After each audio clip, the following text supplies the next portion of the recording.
Et si je vous disais qu'il y a encore des objets qui auraient pu toucher la personne de Jésus? Des reliques qui ont traversé l'Empire, résisté aux incendies, croisades et révolutions, et ce jusqu'à aujourd'hui, éveiller la foi et la curiosité de millions de personnes à travers le monde. Plus que des témoins de l'histoire, ces pièces portent des marques de douleur, espoir et mystère. Dans cette vidéo, nous allons découvrir 10 de ces reliques impressionnants, vénérées par chrétiens de toute tradition, qui continuent à inspirer et à intriguer.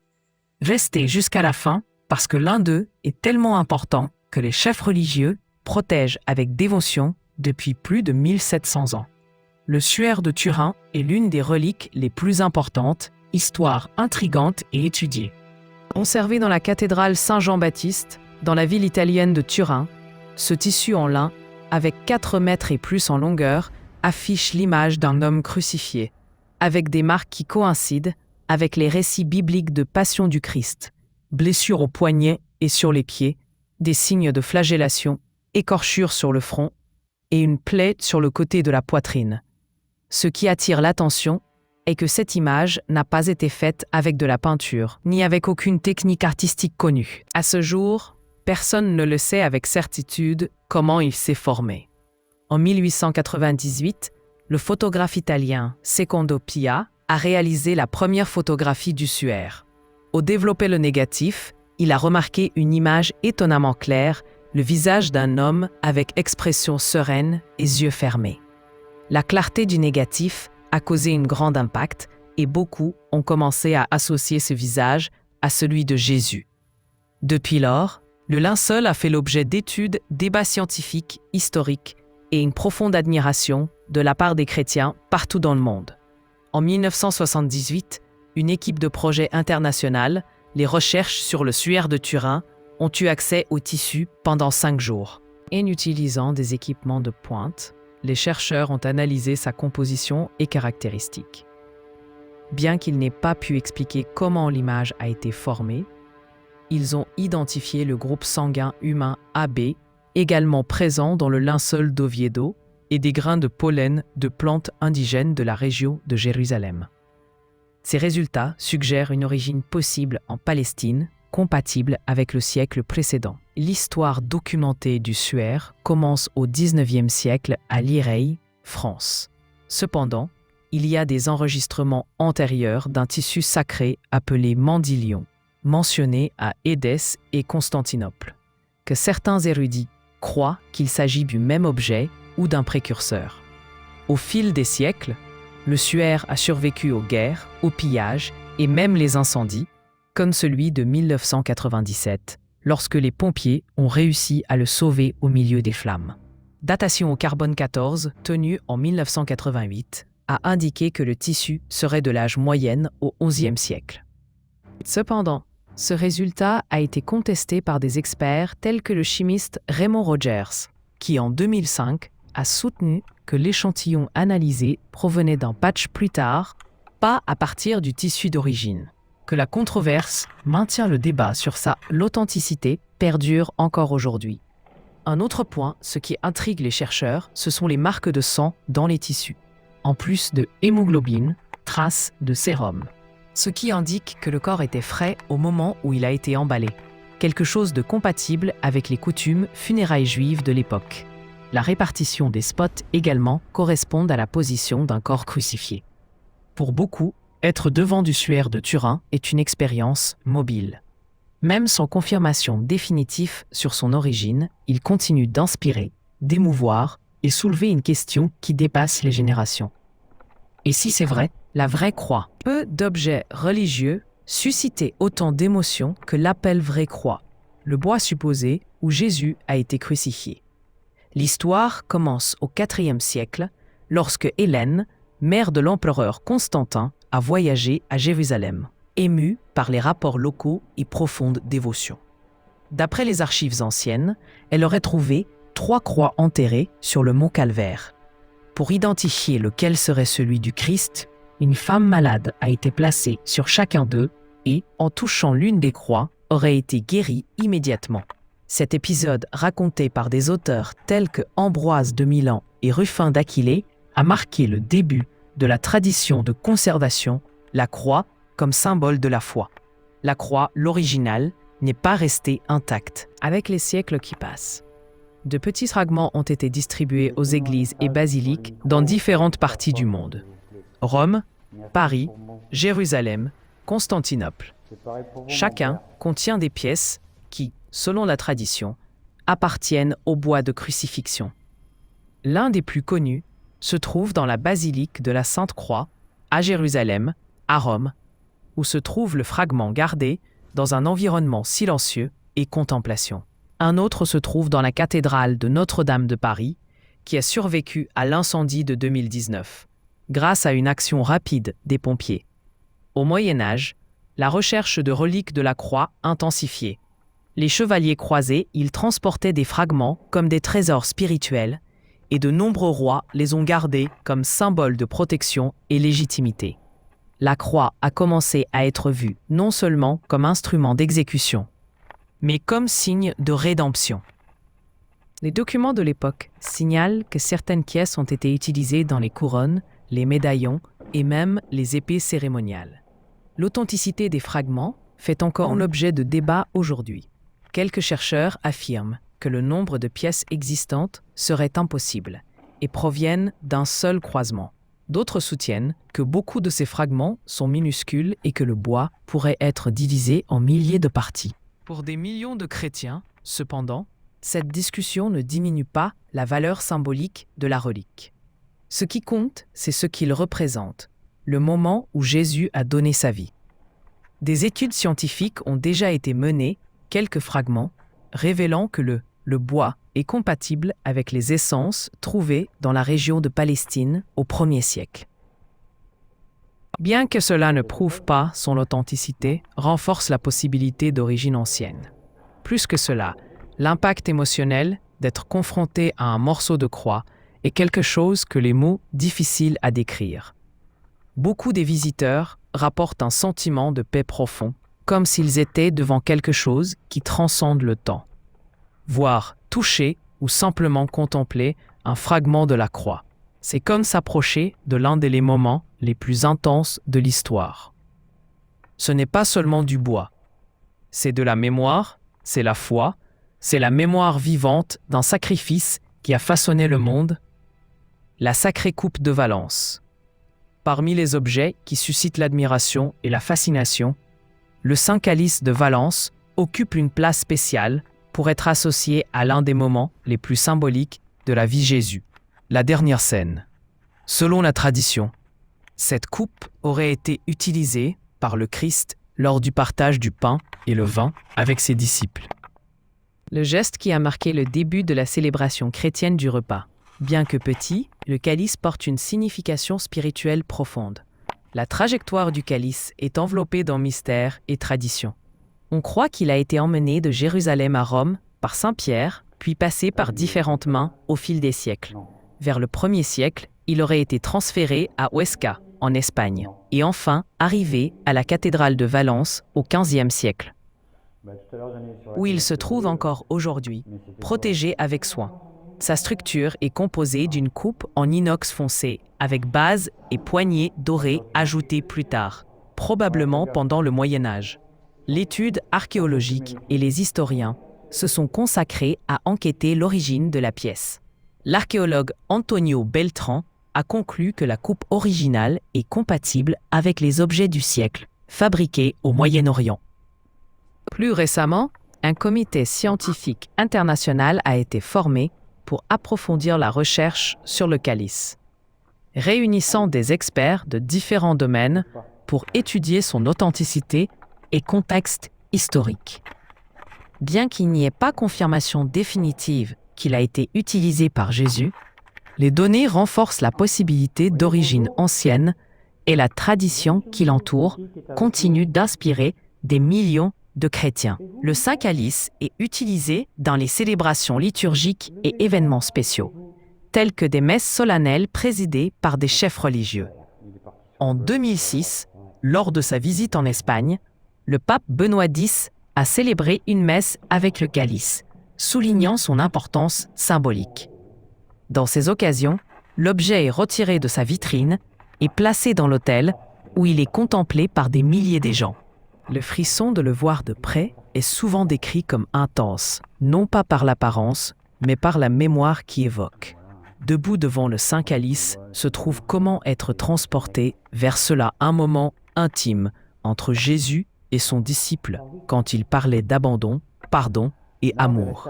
C'est imaginer que le vin soit servi, les regards échangés, le silence qui a précédé la crucifixion, et même que l'histoire ne peut pas être confirmée avec une certitude totale. Qu'est-ce que cette coupe représente est clair pour beaucoup. La promesse de rédemption et présence vivante de la foi, la couronne d'épines. Parmi les objets associés à la passion du Christ, peu provoque autant de troubles que la couronne d'épines. Créée à l'origine comme instrument d'humiliation, elle a été placée sur la tête de Jésus par les soldats romains se moquent de leurs affirmations comme roi des Juifs. Au fil des siècles, ce symbole de douleur est devenu l'une des représentations des sentiments plus profonds d'abandon et d'amour du Christ. La couronne, faite avec des branches de plantes Zyphus espinacis, commune dans la région de Palestine, est mentionnée dans les évangiles comme partie de la souffrance physique et émotionnelle auquel Jésus a fait face avant la crucifixion. La relique, qui aujourd'hui il est conservé dans la cathédrale de Notre-Dame, à Paris, a une trajectoire impressionnante. Au XIIIe siècle, le roi Louis de la France a acquis la couronne directement de Constantinople, où il était conservé comme un trésor impérial. À abriter-la dignement, ordonna-t-il construire la chapelle Santa, une chapelle superbe gothique, conçue notamment pour préserver les reliques de Passion. Au fil du temps, la couronne a été transférée à Notre-Dame, où reste à ce jour protégée et exposée lors d'occasions spéciales, comme le Carême et le Vendredi Saint. L'un des moments les plus dramatiques de l'histoire récente, la couronne d'épines, a eu lieu en avril 2019, lorsqu'un incendie dévastateur a frappé la cathédrale Notre-Dame. Au milieu du chaos, les pompiers et les employés de l'église mobilisés pour sauver les objets les plus précieux. La couronne était retirée à la hâte, enveloppée en toute sécurité, et a survécu intacte. L'image de la relique sauvée pendant que le toit de la cathédrale s'est effondré. Il a bougé le monde entier, comme si quelque chose de sacré était protégé par des mains des êtres humains en temps d'urgence. Bien que la couronne actuelle ne contienne pas les épines originales qui ont été séparées et distribuées comme reliques mineures au fil des siècles, le cercle de roseaux conservé porte encore un poids immensément symbolique. Quelques épines attribuées à la couronne sont conservées dans des églises comme Santa Maria Maggiore à Rome et dans des collections religieuses dispersées à travers Europe. L'authenticité de chaque fragment est difficile à prouver, mais la valeur spirituelle demeure pour beaucoup de chrétiens. Des études botaniques confirment que le matériau de la couronne est compatible avec des espèces végétales de la région de Judée. Les documents historiques, depuis le IIe siècle, mentionnent déjà sa préservation et exposition. Des chercheurs comme Fabio Tutifara suggèrent que techniquement, la couronne aurait pu être fabriquée comme un turban d'épines inspiré dans les vêtements sacerdotaux juifs, qui renforce son symbolisme en tant que signe de sacrifice et autorité spirituelle. 3 clous de la crucifixion. Peu d'objets évoquent le moment de la crucifixion, comme les clous qui, selon la tradition, auraient percé les mains et les pieds de Jésus. Simples et rustiques, ces instruments d'exécution sont devenus des symboles en profondeur du sacrifice qui est en centre de la foi chrétienne. Actuellement, par au moins 3 œillets sont conservés comme reliques. L'un est conservé au Vatican, un autre dans la cathédrale de Vienne, en Autriche, et le 3e dans la ville allemande de Trèves. Chacun d'eux porte des siècles de tradition, mémoire et mystère. Fait de fer forgé, environ 15 cm de hauteur. Ces œillets sont compatibles avec ceux utilisés dans l'exécution romaine du 1er siècle. L'étude des preuves archéologiques indique que les Romains utilisaient des œillets similaires à attacher le condamné à la croix, généralement croiser les poignets et les pieds. Bien qu'il n'y a aucune preuve définitive que ces esclaves ont touché le corps de Jésus, sont d'origine ancienne et son contexte qui ont été préservés nourrissent la possibilité. Et pour de nombreux chrétiens, c'est suffisant pour les attribuer à la valeur spirituelle. La tradition de la conservation des œillets remonte au XIXe siècle, quand saint Grégoire de Tours déjà mentionné son existence. Un deuxième rapport de l'époque, Helena, mère de l'empereur Constantin, aurait trouvé les œillets lors de leur pèlerinage en Terre Sainte, avec la croix et d'autres reliques. L'un d'entre eux aurait été incorporé à la couronne impériale, un autre à l'armure de Constantin, comme forme de symbole de protection. Au fil du temps, des œillets ont été distribués dans les églises et des cathédrales, où ils sont devenus gardés avec révérence. L'impact émouvant d'être devant l'un de les œillets sont difficiles à décrire. Ne le faites pas, ce n'est qu'un morceau de fer. C'est un lien physique avec la souffrance de Jésus. Chaque trace d'oxydation, chaque imperfection en métal, il semble porter une histoire silencieuse. Pour de nombreux chrétiens, la recherche pour l'un de ces œillets, c'est comme revivre le moment où le Christ a été cloué sur la croix, non pas comme un symbole lointain, mais comme une réalité concrète et douloureuse. Le suaire d'Oviedo. Entre les objets qui suscitent la curiosité et le respect, le suaire d'Oviedo occupe une place spéciale.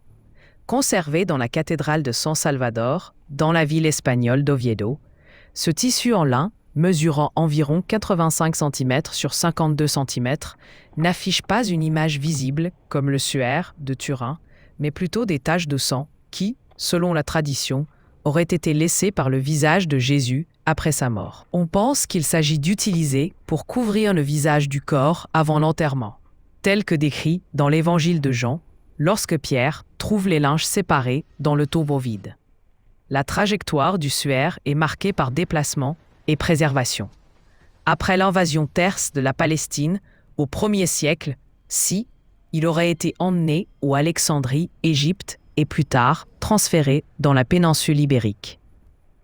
Vers l'an 718, il arrive à Oviedo, où il était conservé dans la soi-disant chambre, une structure construite notamment pour protéger les objets religieux par ordre du roi Alphonse Ier. Depuis lors, le tissu a été conservé avec prise en charge et exposé au public à des dates spécifiques, comme le Vendredi Saint, le 14 septembre, fête de l'exaltation de Santa Cruz, et le 21 septembre, la fête de Saint Matthieu. Ce qui fait le suaire d'Oviedo encore plus intrigant sont les études scientifiques menées sur le suaire. Les taches de sang étaient identifiées comme étant de type AB, la même retrouvée sur le suaire de Turin, un type rare présent dans moins de 5% des populations mondiales. En outre, les analyses pollen détectées provenant de plantes originaires du Moyen-Orient, suggérant que le tissu était en contact avec l'environnement de la Palestine au 1er siècle.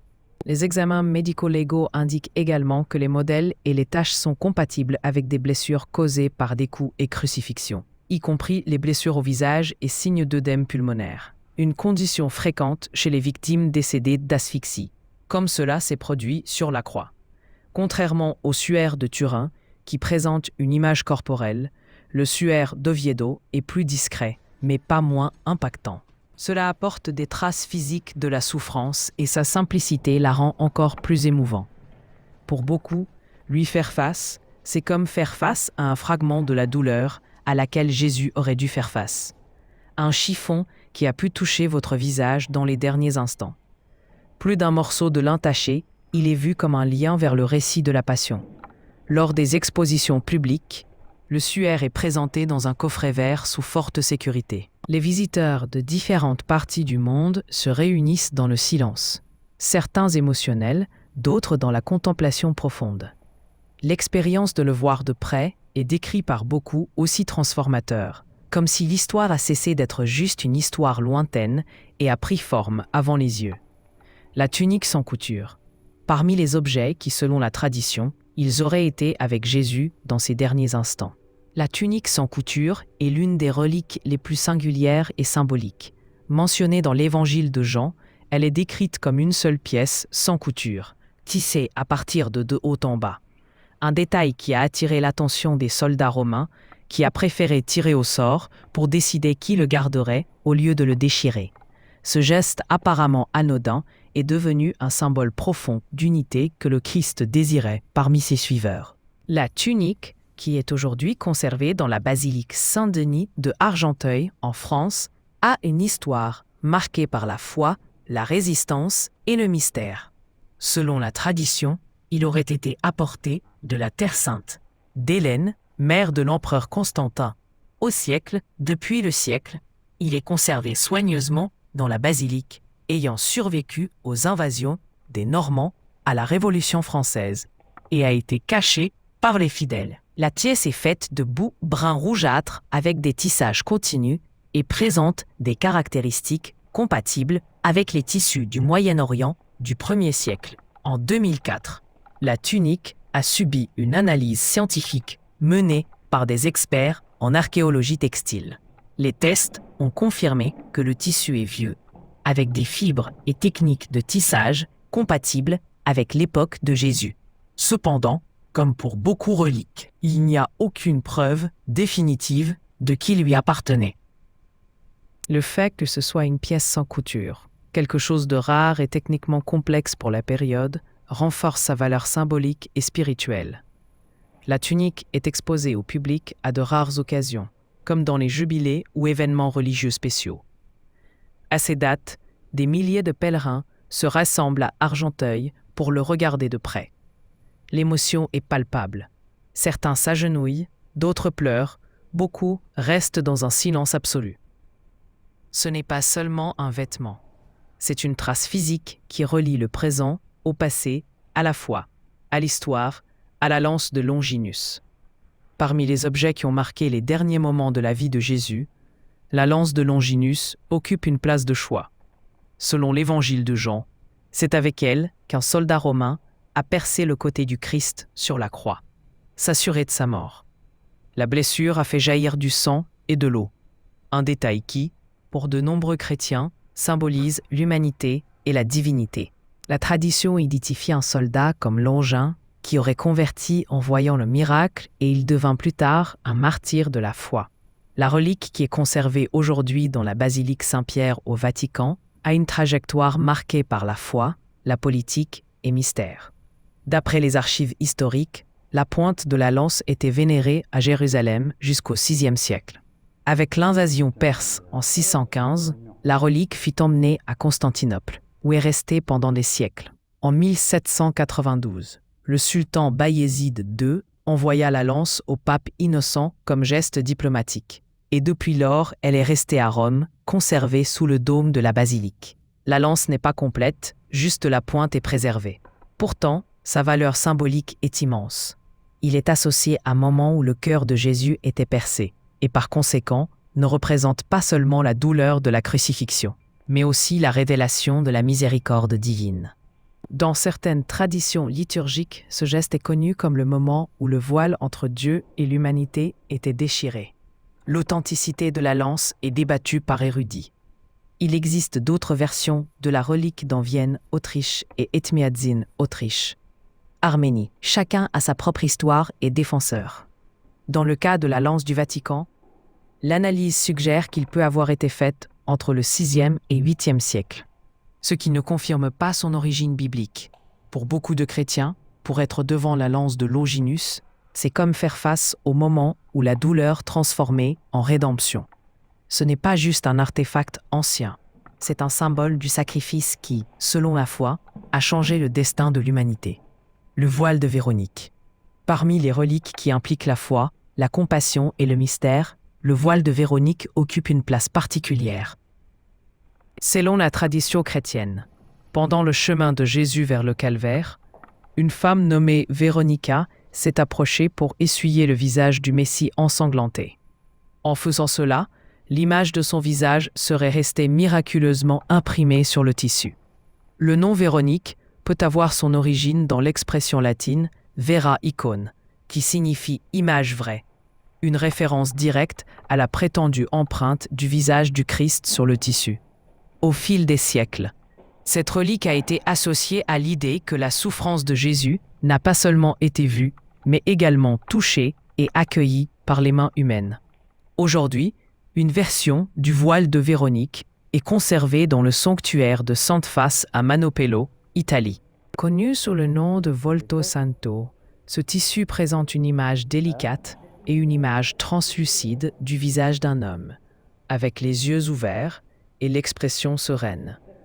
Le matériau est fait de basse, une fibre marin extrêmement rare et difficile à trouver, qui ne retient pas les pigments. Ce qui rend le fait encore plus intrigant de l'image étant là, sans aucun signe de peinture ou impression. Les études scientifiques menées ces dernières années, des décennies, ont révélé que l'image ne présente des traces de peinture, de coups de pinceau ou toute technique artistique connue. De plus, le tissu est si fin qu'il peut être vu des deux côtés, avec l'image restant visible dans les deux, l'un des phénomènes qui défie toute explication conventionnelle. Certains chercheurs suggèrent que le voile de Manopello pourrait être lié au suaire de Turin, formant un ensemble de reliques qui enregistrent des moments distincts de la Passion, le visage vivant et le cadavre.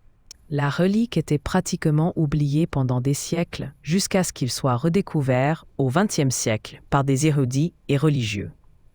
Depuis lors, il attire les pèlerins, des scientifiques et des curieux du monde entier. En 2006, le pape Benoît X a visité le sanctuaire et contemplé le voile, renforçant sa valeur spirituelle et symbolique pour l'Église, la colonne de la flagellation.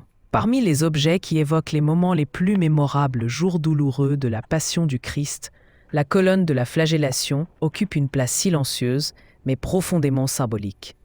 Selon la tradition, c'est dans cela que Jésus aurait été ligoté pour être fouetté par des soldats romains avant d'être condamné à crucifixion. Bien que les évangiles ne mentionnent pas explicitement une chronique, l'épisode de la flagellation est clairement décrit dans Matthieu, Marc et Jean dans le cadre de la souffrance physique imposée à Jésus. La relique, qui est conservée aujourd'hui dans la basilique de Santa Praxède à Rome, est une petite colonne de pierre d'environ 63 cm de haut et 40 cm de diamètre base. Fabriquée en gabbro auritique, un type granit avec des cristaux blancs, la pierre aurait été extraite du désert oriental l'Égypte, une région reculée et difficile à accéder. Ce type de matériau a été utilisé à Rome pendant la période de l'empereur Jules Claude au 1er siècle, ce qui renforce son ancienneté. La tradition qui associe cette colonne à l'épisode de la flagellation remonte au XIXe siècle. La première mention connue apparaît sur l'itinéraire d'Égia, un pèlerin chrétien qui, en 383, décrit une célébration du Vendredi Saint à Jérusalem. Il est fidèle rassemblé pour prier à la colonne de flagellation sur le mont Sion. Des siècles puis, lors de la 5e croisade, le cardinal Giovanni Colonna aurait amené le morceau de Jérusalem à Rome en 1223, où il se trouve encore aujourd'hui. Flagellation, selon les coutumes romaines, c'était une étape courante dans les peines capitales, surtout avant la crucifixion, réalisée avec le flagrum, un type de fouet avec sangles renforcées. La punition était destinée à affaiblir le condamné physiquement et psychologiquement. Il était courant que les nobles résidences romaines avaient des colonnes destinées à la punition des esclaves. Dans le cas de Jésus, la flagellation est décrite dans les évangiles comme un moment avant la crucifixion et gagné forte représentation visuelle dans le film À la Passion du Christ réalisé par Mel Gibson. Dans l'œuvre, la scène de la flagellation est représentée avec une intensité dramatique, montrant le corps de Jésus étant attaché à une colonne et soumis à coups successifs. Une image qui, bien qu'artistique, cherche à transmettre le poids symbolique et émotionnel de l'épisode.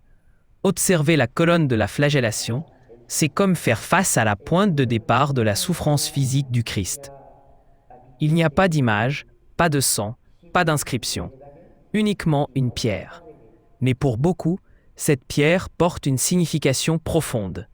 Il fait référence au moment où la dignité a été niée, le corps a été blessé et la délivrance a commencé à se manifester à travers la douleur. Le linceul, la croix, le calice, Chacun porte un mystère, une émotion, connexion avec Jésus qui va au-delà de la raison. La science peut susciter des doutes, mais la foi donne du sens. Et devant l'une de ces reliques, peut-être, tu ne penses pas, tu ressens juste. Si ceux-ci, les reliques, vous ont touché, aimez, commentez et partagez cette vidéo pour faire passer ce message. Abonnez-vous à la chaîne pour ne perdre aucun contenu. Pour écouter notre web radio, voir la description et participer en direct le jour de nos émissions en direct. À bientôt et que la paix soit avec vous.